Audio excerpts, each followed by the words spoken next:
Welcome to Vedic Counselor, where ancient Vedic wisdom meets modern scientific insight.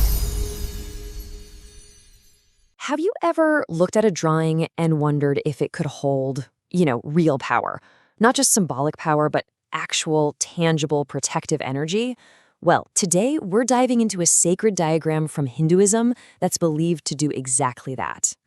So, take a look at this. This is the Durga Beesa Yantra. At first glance, it's a really mesmerizing mix of shapes and syllables and numbers. But for those who believe in it, this is so much more than just art. It's a tool, it's a shield, and it's seen as a direct line to the divine. And that's the big question we're going to tackle, isn't it? How does a simple, static image become this dynamic source of power? Well, it turns out the secret is literally encoded right into its design. All right, let's start at the beginning. What exactly is this thing? The name itself, Durga Beesa Yantra, actually gives us our first major clue. The best way to think about it is like a physical vessel for spiritual energy. You see, in Hindu philosophy, geometry is this kind of universal language. It's a way to take the formless, infinite nature of the divine and give it a structure that our human minds can actually grasp. So this yantra is basically the essence of the goddess Durga translated into the language of sacred geometry. It's designed to channel her power for protection and to help you overcome negativity. Now, here's where it gets really interesting. The key to unlocking the yantra's power is hidden right there in its name, specifically in the word Beesa. It's not just a name, it's a number. Yup, the number 20. This single number is the mathematical and the spiritual key to the entire design. It's woven into the very fabric of the yantra, and if you really want to understand its power, you've got to understand the importance of this number. So what's so special about 20? Well, it works on 3 different levels. First, it's a mathematical code. If you look at the numbers in that central grid, they're set up so that no matter which way you add them up, horizontally, vertically, or even diagonally, the sum is always 20. Second, it's a protective code. It's believed to guard against 20 specific kinds of problems. And finally, it's a symbolic code, representing the 20 arms of Goddess Durga in some traditions, with each arm holding a weapon to fight off evil. And this brings us to a super crucial point. The yantra isn't just a passive object. It's meant to be an active, living tool. It's kept charged or energized by the sacred sounds of mantras. In fact, these mantras are often physically inscribed right into the design, which is said to turn the whole diagram into this resonating field of divine energy. Okay, so we know what it is and how it's built, but what is it supposed to do?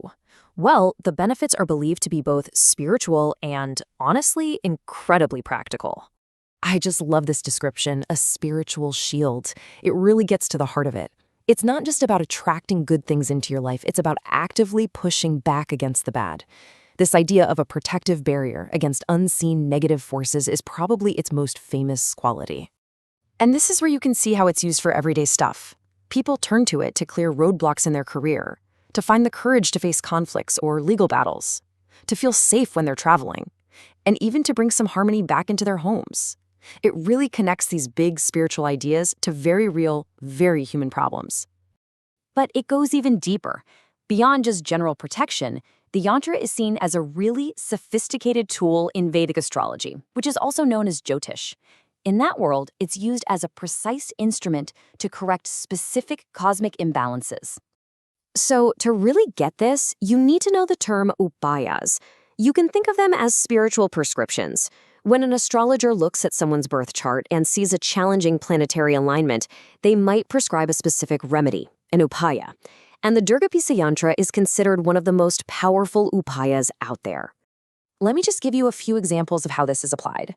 For something called Rahu Ketu doshas, which you can think of as tough karmic patterns that bring sudden, unexpected trouble, the yantra is said to sever the karmic serpent. Or during a really difficult Saturn transit known as Sadhisati, a time often filled with pressure and delays, it's believed to help build resilience. For an aggressive Mars placement that causes conflict, it's said to cool this planetary fire. It's a really targeted tool for cosmic rebalancing. So for anyone who might want to use it, how to actually integrate it into daily life? Well, there are some very traditional guidelines for how to honor and place the yantra to really maximize its effectiveness. The whole process is pretty specific. First, the material itself is important. Traditionally, it's made on natural things like birch bark or on conductive metals like copper. Second, placement is key. It's usually put in a sacred space, like a prayer room or a protective spot, like the entrance to your home, facing a specific direction. And finally, it requires active participation, daily worship with a lamp or incense and chanting mantras to keep its energy vibrant and alive. And really, this brings us to the final thought. The Durga Beesa Yantra is so much more than just an artifact. It represents this profound belief that order, intention, and divine energy can literally be encoded into geometry. And that leaves us with a pretty big question. In a world that so often feels chaotic and overwhelming, could these ancient diagrams offer a structured pathway back to a sense of protection, balance, and maybe even a little inner peace? If you found this video helpful, please consider subscribing to the channel Vedic Counselor. For personal astrology consultation, horoscope analysis, or Vastu consultation, you can contact us on WhatsApp 919219539215 or visit our website www.vediccounselor.com. Thank you for watching.